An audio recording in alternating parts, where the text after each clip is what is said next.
Well, as you said, the pre-season finish. I think that we worked very well. We have, except the three players that has a long injury, as Reed, Andy Carroll and Lanzini. The rest of the squad is all okay. Fernandez has also a small problem. All the others, rest of the squad is fit. You brought in 9 first-team players over the summer. Do you expect there'll be a period of acclimatisation, adjustment before you see the best of them? Well, normally when you bring so many players, you need a period of adjustment, but football doesn't allow you to have that period. So we need to be a competitive team on Sunday, and after that, and next week. So I hope that all the players that are working around 1 month, except the players that arrive late, can be ready to start be a competitive team. In the next few weeks, you'll start to get the injured players back. You may well have a full squad available to you. How difficult will it be, with all the options you have, to select what you consider to be your best 11? No, for me as a manager, the difficult thing is when you don't have options. That's difficult. When you have different options, players know that I have to choose one starting 11. But also they know that if during the whole season you don't have a strong squad and not just a team, it's very difficult in the Premier League to be successful. So we have 2 players in each position. They must be working as in a competitive way between them. And after that, it's my duty to choose for every game the starting 11 that I think that is the best. But with more options, more easy. You have quite a lot of numbers now. I think it's 28, 29 in the squad. How much of a priority will it be to move some players out between now and the end of the window, when you can do it certainly within Europe and the rest of the world? Well, we'll see. As you said, there are always options that some players can go. For the moment, I don't have any news about that.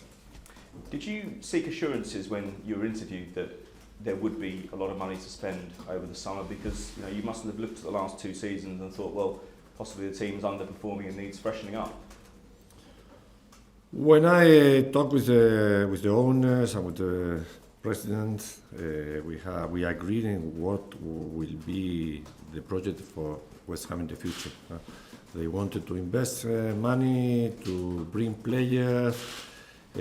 All the teams of the Premier League also invest a lot of money, not only West Ham. I don't think that we have the most strong squad of the Premier League, but I think that we improved the squad. All of the players that are right here was because I asked for them, and the board worked very well and bring it all of them. So now we have a competitive squad. When you discuss those objectives, did the prospects of a European place come up? Does that have to be the aim now for this season or possibly next? No, we didn't talk about that. We really talk about the general project of the club. After that, you know that in football it's so difficult to predict the results. We will try to play us in the best way, to try to be as near the top of the table as we can, but there's not a previous target or a previous ambition. So the owners didn't say to you, we expect a certain level in this season, we wanted maybe top 10 or something like that? No, not anyway. How much extra pressure, though, does a big spend in the transfer market bring on a manager? I mean, you've managed big clubs before, you've managed players who've cost a lot of money. I mean, you must back yourself to be able to manage this situation. I never knew a manager that didn't have pressure. It doesn't matter how much he spent. The pressure is exactly the same in every game because the Premier League is a competitive league and the pressure will be always exist. So, as I just told you, every team brought new players, every team spent money, so the pressure it doesn't increase. What makes you think you can get more from Lucas Perez than Arsene Wenger got 2 seasons ago, and obviously Deportivo last year, and even Carlos Sanchez? I mean, he didn't do particularly well for Aston Villa 3 seasons ago. He got relegated with them. What makes you think you can get more out of them than they've shown previously? Every season is different for the players. There's a lot of different things maybe in the way their teams play, in the problem that the player has during a season. So I expect that both of them has a good career, both of them has quality to be here on the squad, and I hope that we will take the best of them. Were you surprised that some other clubs in the Premier League, I mean, some of them, 1 or 2, didn't even do any business at all? Do you think that the early closure of the window had an impact on the market? Maybe if we compare with Europe, because some of those teams can take one of their players out to Europe, especially if they are important teams with big players. It's strange that maybe one or two clubs didn't make any investment, but I suppose that they believe that they have the squad that they need. Liverpool, though, made huge investments. You're a Premier League winner yourself, and do they look like a squad that could win the Premier League this season?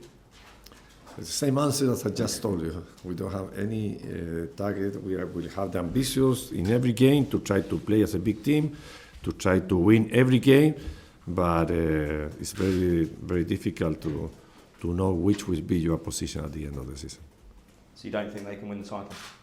Sorry? Do you think they can win the title, though? I mean, they've got a really good squad. They spent a record amount of money on a goalkeeper. You know what it takes. Yeah, but the difference between West Ham and the big team is still very big. The budget are different, the names are different. We build a strong squad to try not to have the same problem that this club has the last season. West Ham has a very poor record at Anfield over the years, and it's one win since 1963. Do you believe that sometimes that the opening day can throw up some surprise results? How confident are you that you can do something there? We hope that we have at least the option to break that record and finish with that statistics. Andy? With your new players, you've got a lot of players in the squad. How difficult is it to keep everyone happy at this stage?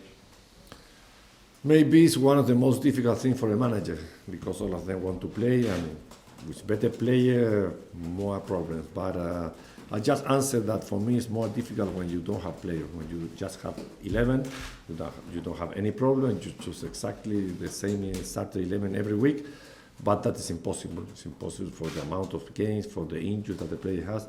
So for me as a manager, it's more easy to have more good players, and some of them one must wait, that to don't have any option to change it. Is it difficult to get your perfect ideas in place so early when you've got so many players contending?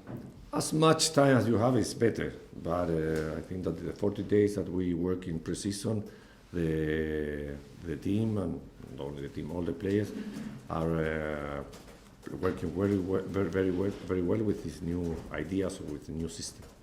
You know how West Ham fans are probably aware that they love a playmaker, someone who can get them excited. Can you explain to us what Felipe Anderson might be able to do for them? Well, all the technical players always can give you more.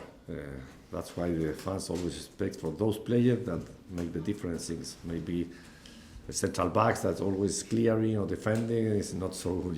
It's more useful maybe, but for the fans, players as Felipe Anderson or Yarmolenko, Wilshere makes the different things with the ball. With Liverpool coming up first, is that better for you to play them so early or not? In some moment of the season, you need to play with the Liverpool away. We start with them. I know that they're in a very good moment with a lot of trust in what they are doing. They played the final of the Champions League last season.